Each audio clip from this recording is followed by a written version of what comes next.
Guys, and welcome to Crypto Chats. It's Tuesday and let's have a look at the market today.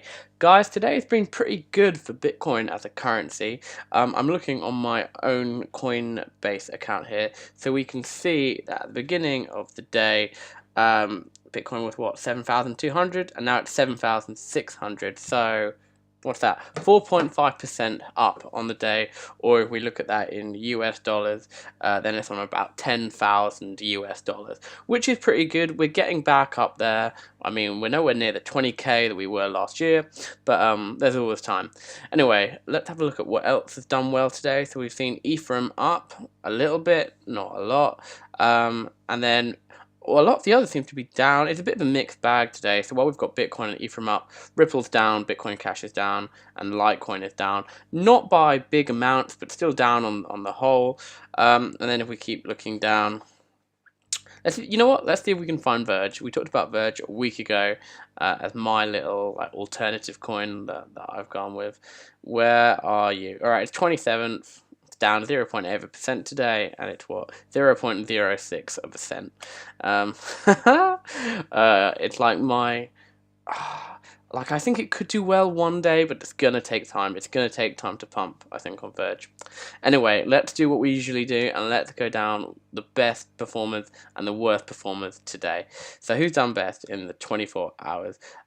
So DigiDAO, yet again doing well. I think this is the fourth day. This has been one of our top performers. I think on the first day I was like, DigiDAO is a bit of a shitcoin, but it's been pumping so much recently. Like in the last week, it was up like 15% yesterday and 20% today, and like 20% the day before that. Let me know if you're holding DigiDAO and like what you think is going to happen to the currency. Are you a fan? Is it going to go places? Let me know in the comments below, and yeah, tell me your secret, because it seems to be doing really well. Anyway, what else we got on here? We got Blocknet, Omnisco. We've talked about that. That's been doing well recently too. Binance, Eternity, IOTA. IOTA is pretty interesting. And then Nano. Nano's also been one that we've been looking at this week, which has done quite well. And just like yesterday, Neo is also up. Pretty interesting on that one. But generally, not as high yesterday. I think yesterday we had a 50% rise on one cryptocurrency alone, but today it's more level at around 20% being the highest, which is fair. Like, it's still not normal for for a financial market, but for the cryptocurrency, it's fine. It'll do. Anyway, let's look at which coin has done worse today. So it's the classic 10% down, Dent, Electrum, VeChain, Smart Cash, Bitcoin. I don't know any of these, but at least Dentacoin is down again. My pet hate with Dentacoin. All happy for that to fall to the ground. So I'm happy that's down. If you hold, you're not going to be that happy, but it's not my coin. I'm not a fan. Dentists do not need blockchain. Anyway, what else? So Zcash is down. None of these I really know. None of these really stand out to me. Komodo maybe, and Litecoin. Litecoin is like the first one that most people will have heard of, and that's just 2% down today. So that doesn't really mean a lot. What I'm really going to be really interested in is like what we're going to see about Litecoin Cash in the next few weeks or months. Like, is it going to go like Bitcoin Cash, and that it's not going to, like, it won't be the same as Bitcoin, but will it still rival like Litecoin Cash? Like, will it still rival Litecoin? So Litecoin at the moment is let's have a look. Litecoin at the moment in the UK is £155 or $216. Could could Litecoin Cash get to like £80 or like $100? That would be quite interesting. Let me know your thoughts. Do you think it's going to pump? Do you think it's going to fall to the floor? Let me know. Anyway, let's have a look at some of the headlines today. So quite a positive one on CoinDesk. Bull return, Bitcoin eyes 11k after upside break. So CoinDesk are pretty confident that Bitcoin is going to keep on going up. Like I said, we got to 10,700 today, which is pretty good. And they're saying that the 11,000 mark could be broken within the next 24 hours, which is interesting. And then, you know, they have the comparative chart, so they have like the 1 hour chart and like the bullish method and also the bearish method on where it's going to go. But the thing is, like with these types of articles that they put forward, like one day it will be Bitcoin looking bearish, and then the next day it will be like Bitcoin bulls out in force. So I don't really know how much to trust these articles. Like, I know they put the graph and they put like a bearish and a bullish like angle on it, but I don't really know if these articles can actually tell you anything about what's going to happen. So I think you've really got to look for yourself. What's happening in the crypto market? What is going on, and what do you think is going to happen? You can't trust these articles. Like, although they're interesting, I think you've got to make your own decision on like what's going to pump and what's gonna stay low. Anyway, so the big news today in the crypto world is that well, the guy who claims to be Satoshi Nakamoto is being sued with a $10 billion lawsuit.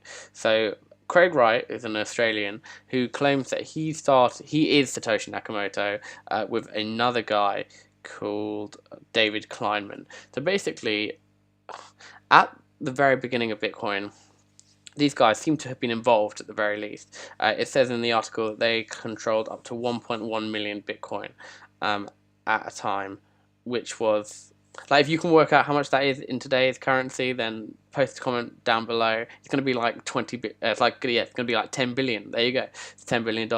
Anyway, they're claiming that they basically fell out and someone else stole someone's coins, and they're suing them for the remainder of these coins. But like, it's an interesting article, and they obviously are pretty rich now. They've got their fair share of Bitcoin, and they probably were very involved at the beginning, but I don't know if I believe that they were Satoshi Nakamoto, because like there's no proof. Like, they have a lot of Bitcoin, but like there's no other real evidence. They just have claimed it, and many people have claimed it over the years. I think like Roger Ver has claimed it also, and like so have other people. But I need some actual evidence to see it from these guys. And although it's quite an interesting story, like the lawsuit and like what will happen with the Bitcoin and stuff like that, I don't believe it's Satoshi Nakamoto.